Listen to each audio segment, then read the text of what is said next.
Oke, halo semuanya, kembali lagi di Soal Matematika episode ke-28. Kali ini saya membawa soal matematika yang ada di anime Ansatsu Kyoshitsu, ya, saat battle antara Karma sama Asano. Ini adalah soal terakhir dari ujian matematika yang ada di anime ini, ya. Nah, soalnya ada di ini ya, berbahasa Jepang, jadi saya coba translatekan secara manual, gitu. Nah, perhatikan gambar di kanan soal ya, bukan bukan yang ini ya, di kanan soal. Perhatikan yang di kanan soal. Oke. Nah, di sini terdapat kumpulan tak hingga kubus ya. Ya, walaupun di sini gambarnya hanya ada 8 kubus, sebenarnya nyambung terus ya. Ke atas, ke belakang, kiri, kanan, bawah itu nambah terus gitu. Ya, yang memiliki panjang rusuk A. Oke. Nah, di titik ujung kubus dan titik tengahnya, ya, titik ujung dan titik tengah itu merupakan posisi dari atom. Gambarnya seperti yang ada di bawah, ya. Gambarnya seperti yang ada di sini. Nah, uh, ya biasanya struktur seperti ini dikenal sebagai struktur body centered cube. Beberapa unsur kimia ternyata ada loh yang memiliki struktur ini, ya. Contohnya adalah natrium dan kalium, ya. Ada lagi yang lain tentu ya. Nah, perhatikan dari beberapa atom yang ada di sini ada tak hingga banyaknya. Perhatikan satu atom, ya. Kita kemudian sebut atom tersebut sebagai A0. Oke.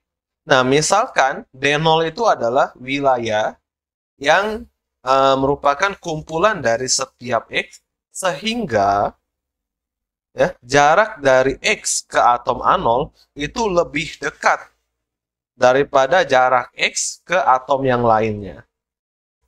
Ya, oke. Dalam hal ini kita diminta untuk mencari volume dari D0.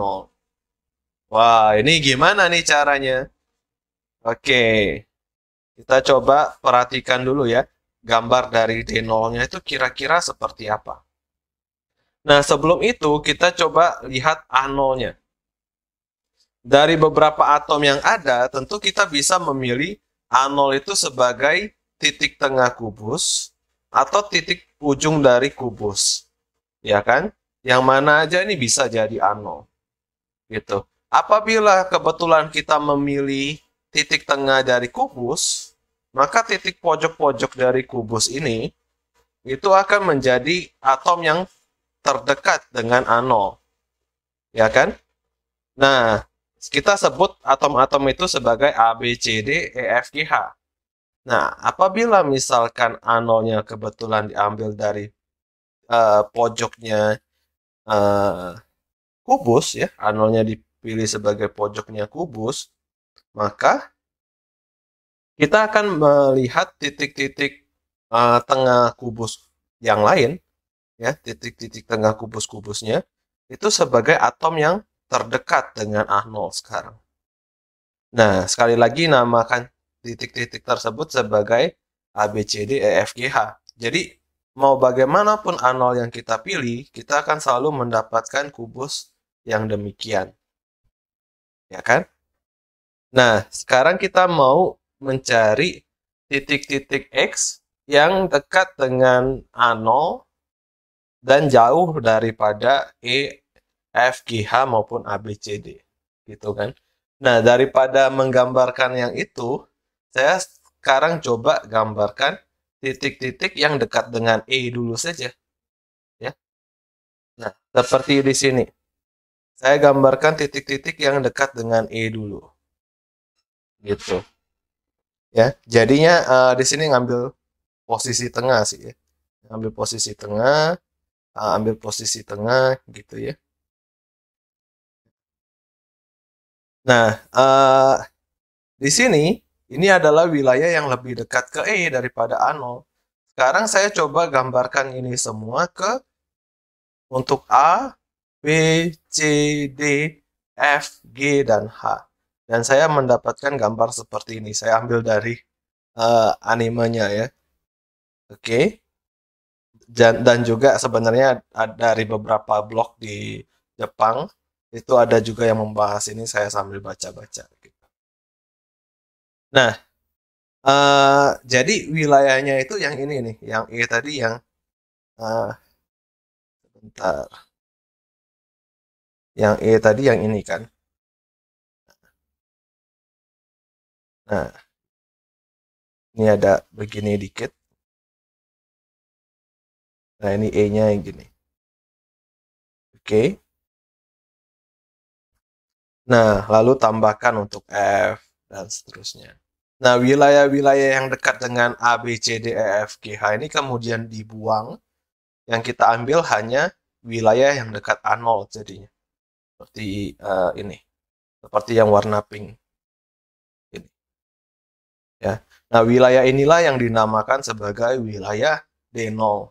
Kita mau mencari volume dari D0 ini. Gimana nih bentuknya? Ada sisi yang segi 4, ada sisi yang segi 6 itu. Ya kan?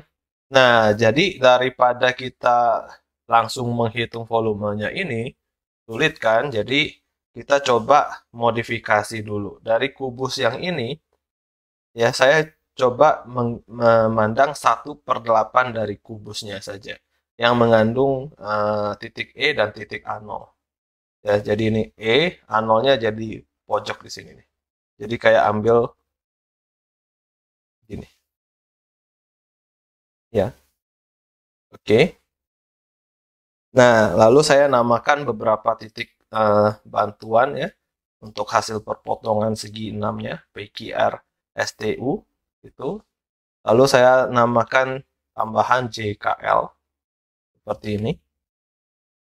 Nah, perhatikan wilayah D0 itu nanti volumenya adalah 8 kalinya volume dari A0, J, K, L, P, Q, R, S, T, U. Ya kan? Karena ini hanya 1/8 dari D0. Yang diambilkan tadi hanya 1/8 kubus. Makanya ini akan 8 kali dari volume dia. Nah, perhatikan bahwa ternyata volume yang dibentuk oleh K, L, R, S, T, U itu sama saja dengan volume yang dibentuk oleh M, N, P, Q, R, U. Ya kan? Jadi untuk mewakili volume yang warna pink ini, saya bisa pindahkan dia ke volume yang warna kuning karena mereka sama aja. Jadi untuk menghitung volume si dia ini, ya, sama saja saya dengan menghitung volume dari prisma segitiga A0, J, K, L, M, dan N. Ya kan? Oke. Yang dimana dia adalah setengahnya kubus ini ya, setengahnya 1/8 kubus yang kita periksa ini. Jadi volumenya adalah setengah kali volume dari 1/8 kubus itu. Setengah kali 1/8 volume kubus kan rusuknya A, jadi A pangkat 3. Jadi volumenya dia ini itu adalah 1/16 A pangkat 3. Yang artinya volume dia ini juga sama dengan ini. 1/16 A pangkat 3. Oke. Nah, volume D0 itu 8 kalinya dia ini.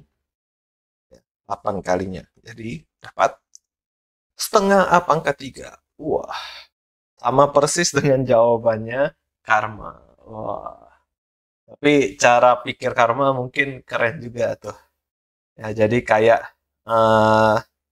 misalkan dirinya ini sebagai satu kesatuan gitu kan. Lalu di sini ada teman-temannya tuh, ada 8 temannya. Di pojok-pojok atom itu sebagai temannya ada 8. Gitu kan.